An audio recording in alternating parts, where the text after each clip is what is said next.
नमस्कार सभी को। मैं हूं आखिर एक नवीश शर्मा, गुड़गांव में प्रैक्टिस करता हूं। और आज भी हम जो वीडियो बना रहे हैं वो अगेन उसी टॉपिक पे है जो स्टेट+4 हॉट टॉपिक है हरियाणा के अंदर। क्या चल रहा है स्टेट+4 के बारे में, क्या कर रही है सरकार, क्या डिसीजन आएगा नहीं आएगा, मार्केट में जो र्यूमर्स हैं, कमेटी जो गठन हुई थी उसका क्या हुआ, और आगे की क्या किस तरीके की स्ट्रेटेजीज रहने वाली हो सकती हैं सरकार की, उसके बारे में बात करेंगे। तो सबसे पहले तो 23/2/2023 को विधानसभा में सीएम साहब ने एकदम से बोला कि पार्किंग+4 कि जितने भी हमारे प्लान सेंशंस हैं, फ्रेश प्लान सेंशंस, उनको होल्ड कर दिया जाएगा। इन प्रोसेस जो फाइल है उनको भी होल्ड पर कर दिया जाएगा। और कुछ निर्णय लेने के बाद पहले ये देखा जाएगा कि स्टेट+4 समाज के लिए, कम्युनिटी के लिए, गुड़गांव के लिए, हरियाणा के लिए, फरीदाबाद के लिए और सिटीज़ के लिए ठीक है या नहीं है, और उसके बाद फिर इसको दोबारा चालू करेंगे या फिर नहीं करेंगे। तो 23/2/2023 को ऑर्डर लिया था, मतलब ये जो ऑर्डर हुआ था ये हुआ था। आज फरवरी से लेकर के अगस्त आ गया, यानी करीब 6 महीने बीत चुके हैं।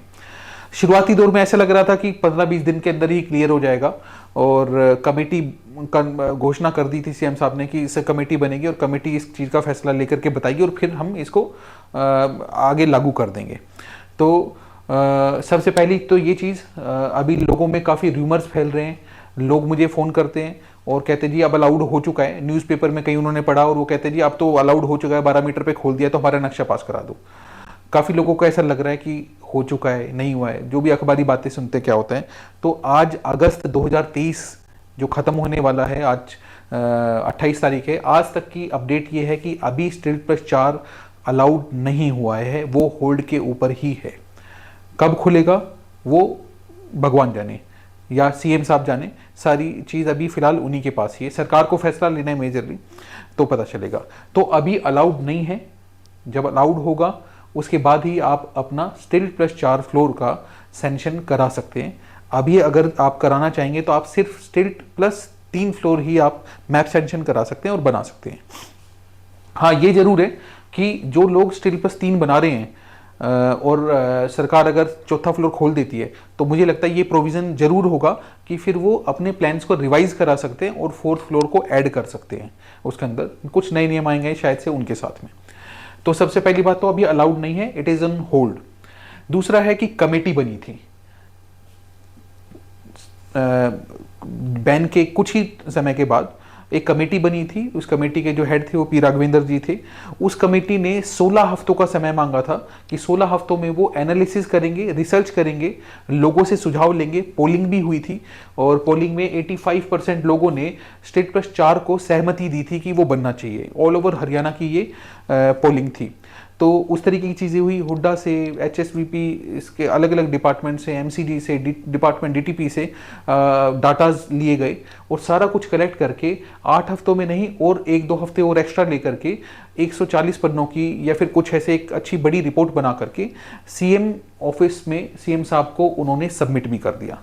तब तक ऐसा लग रहा था कि जैसे ये रिपोर्ट आएगी उसके बाद तुरंत निर्णय आ जाएगा कि हाँ स्टेट+4 खुल रहा है या नहीं खुल रहा है, क्योंकि बहुत सारे लोग सिर्फ अपनी इन्वेस्टमेंट करके इसी वेट में है कि मकान बनाना तब चालू करेंगे जब स्टेट+4 खुल जाएगा।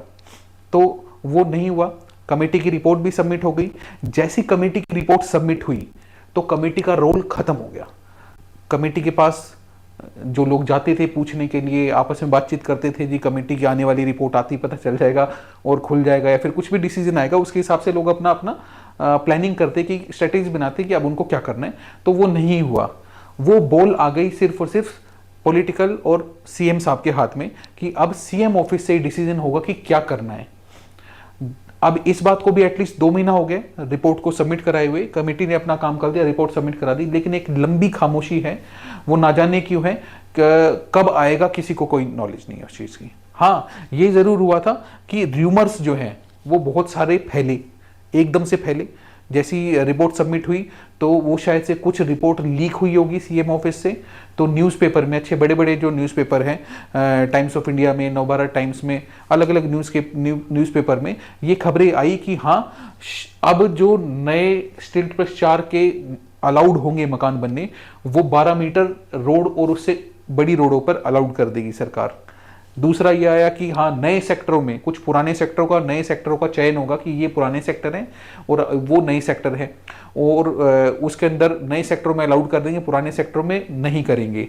ये है, ऐसे ही 15 मीटर हाइट कर देंगे, 16.5 मीटर अभी हाइट है हमारी, उसको डिक्रीज करके 15 मीटर कर देंगे और चालू कर देंगे।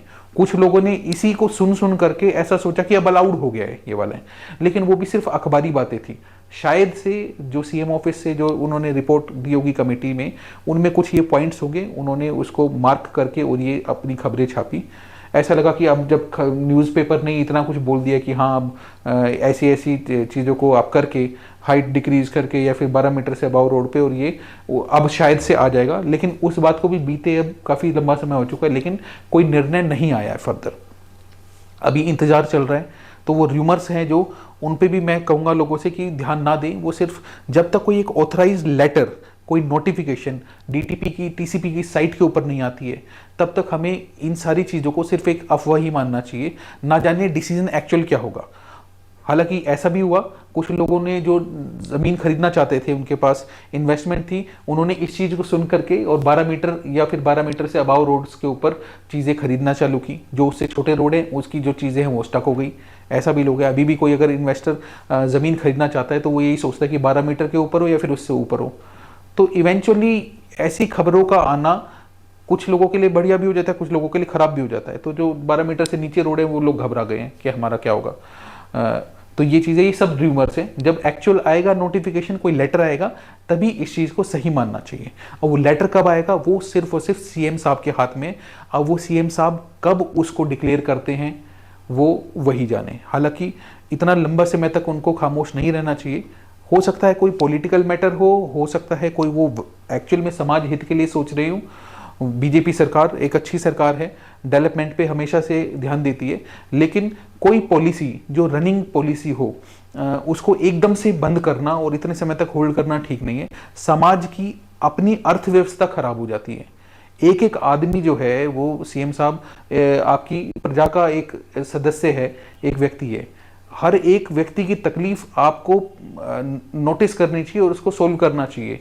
तो जो लोग अभी करंटली इफेक्टेड है इस चीज़ से, उन चीज़ों को उनको समझते हुए आपको डिसीजन जल्दी लेना चाहिए। ये है।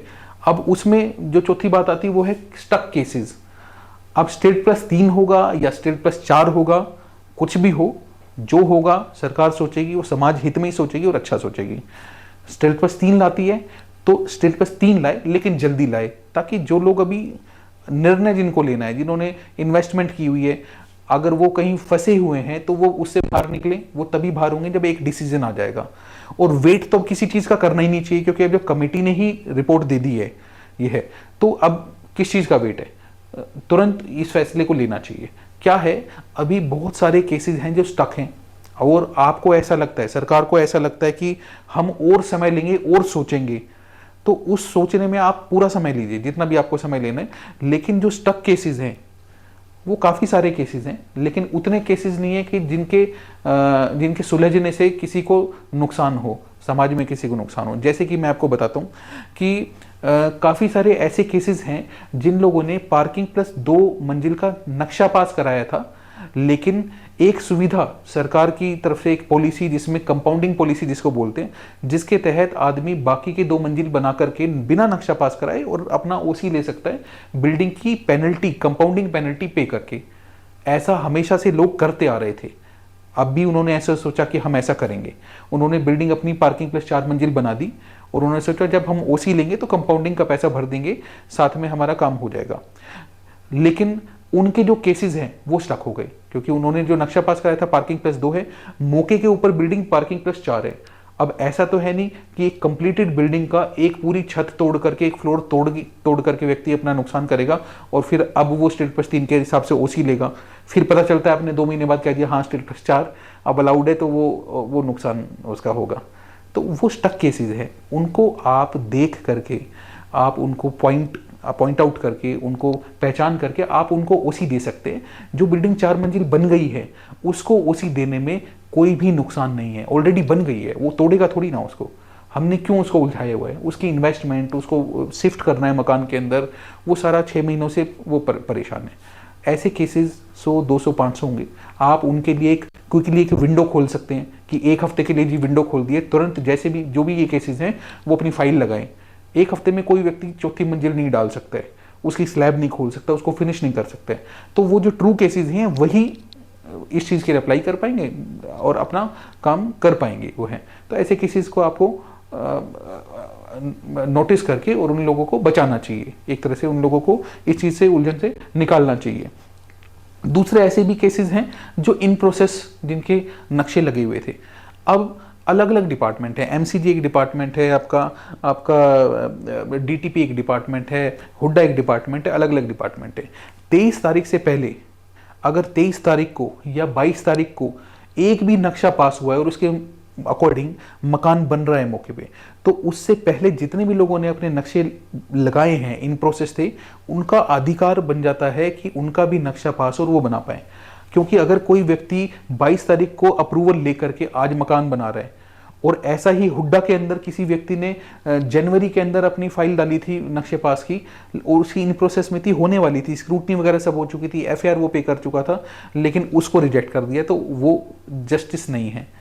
और ऐसे केसेस भी बहुत ज़्यादा नहीं है, क्योंकि जिन व्यक्तियों ने इन प्रोसेस अपनी फाइल डाली हुई थी आपके इस डिसीजन से पहले, तो इसका मतलब कि हाँ वो प्लानिंग कर चुके थे मकान बनाने की, फीस भर चुके थे, फाइल लगा चुके थे, अपना इंतजाम कर चुके थे, ठेकेदार का, पैसों का, कहीं बैंक से लोन लेना है, किसी रिश्तेदार से, दोस्त से जो पैसा उठाना है उठा चुके थे, सब कुछ प्रिपरेशन थी। वो घर बना करके अपने घर में जाना चाहते थे कुछ दिनों में, लेकिन वो रुक गए। आपका ये डिसीजन उन लोगों के लिए होना चाहिए था जो 23 तारीख के बाद प्लान करते। जो आदमी व्यक्ति प्लान कर चुका है, नक्शा डाल चुका है पास करने में, उसको रोकना बिल्कुल नाजायज है। क्योंकि वो व्यक्ति बैंक से ब्याज पे पैसा लेकर के, प्लॉट खरीद करके, फीस हुड्डा की भर करके, सारी चीज़ करके तैयार है, और उसको मकान ना बनाने देना एक तरह से पैसों में उसको एक बहुत तरीके से परेशान करने वाली बात है, एक बड़ी इन्वेस्टमेंट को खराब करने जैसे है। कुछ 100-200 ऐसे केसेस होंगे, उन लोगों को आपको अलाउ कर देना चाहिए। आप ये डिसीजन स्टेट प्लस 4 या 3 का कभी भी लीजिए, कोई फर्क नहीं पड़ता है। जो आदमी फंसा हुआ है उसको जरूर निकाला जाए। ये 2 मेन तो कैटेगरीज हैं जिन लोगों को रिलैक्सेशन मिलना चाहिए अभी तुरंत, ये है। लेकिन इसके बाद भी एक कैटेगरी है, अगर आप एक्चुअल में ये डिसीजन लेते हैं कि हाँ भाई स्टेट प्लस 3 ही रखेंगे, तो वो जो कैटेगरी है आपकी, वो कैटेगरी है जिन लोगों ने ऑक्शन में आप लोगों से प्लॉट खरीदा है, एफआईआर ऑलरेडी पे करके खरीदा है, ऊंचे दामों में खरीदा है। हुड्डा भी कोई मार्केट रेट्स में तो देती नहीं है, सरकारी रेट्स में तो एसएसवीपी ऑक्शन करता नहीं है, प्रॉपर बिडिंग करता है। जो पर स्क्वायर यार्ड्स कॉस्ट जाती है वो पूरा मार्केट या मार्केट से ऊपर ही जाती है। तो कोई ऐसा व्यक्ति कोई फायदा नहीं उठाता ऑक्शन में के अंदर कि हाँ मैंने सरकारी रेट के अंदर जमीन ले ली, 60,000 रुपये सर्कल रेट है, तो 60,000 रुपये में मुझे जमीन मिल गई है। वो उसी 60,000 रुपये वाली सर्कल वाली रेट को आप बिडिंग करके उसको 1.5 लाख रुपए गज बेचते हैं। ये है, तो आपने खुद ऊंचे दामों में बिल्डिंग बेची, कह करके बेची कि हाँ स्टेट प्लस 4 आप फ्लोर बना सकते हैं, यहाँ तक कि उसका पैसा भी आपने बिल्डिंग के दौरान 264 एफआईआर का पहले ले लिया। वो व्यक्ति प्रिपेयर्ड है कि स्टेट प्लस 4 बनाने के लिए सरकार दे रही है, ये है, पैसा ले रही है और दे रही है।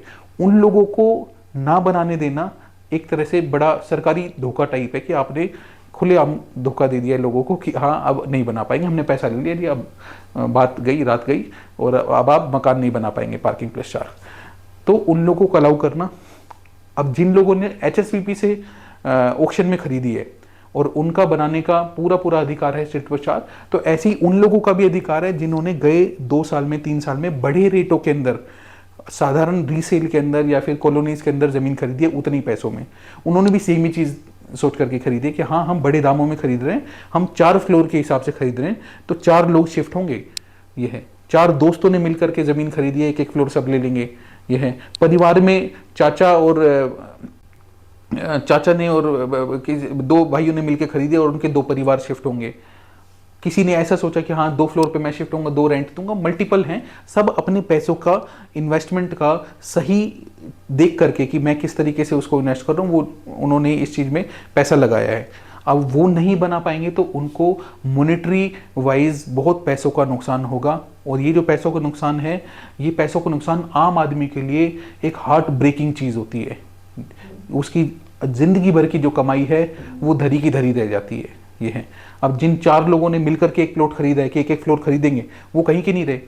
आज वो प्लॉट बेचने भी जाए तो बिकता भी नहीं है, क्योंकि पता ही नहीं है कि स्टेटस 4 बनेगा या फिर स्टेटस 3 बनेगा। एक एक दिन बीतता है, उनका बैंक का ब्याज, उन्होंने जहाँ से ब्याज पे पैसा लिया है या फिर जो भी कंडीशंस हैं वो उनको भुगतनी पड़ती हैं। ये है, और कोई रीज़न ही नहीं है कि अब डिसीजन ना लिया जाए।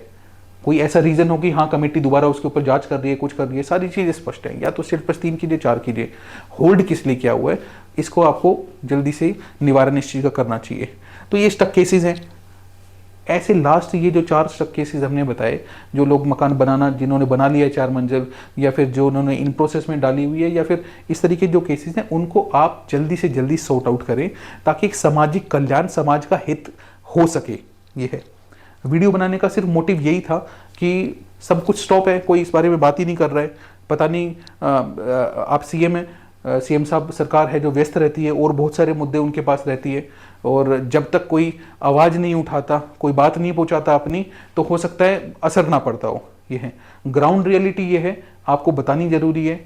आप इस चीज़ को समझें और आप इस चीज़ का जल्दी से जल्दी फैसला लें ताकि जो लोग परेशान हैं वो लोगों को इस चीज़ से बाहर निकाला जा सके। धन्यवाद। बस यहीं पे आकर के आप लोगों से मैं विदा लेना चाहूँगा। नमस्कार, थैंक यू।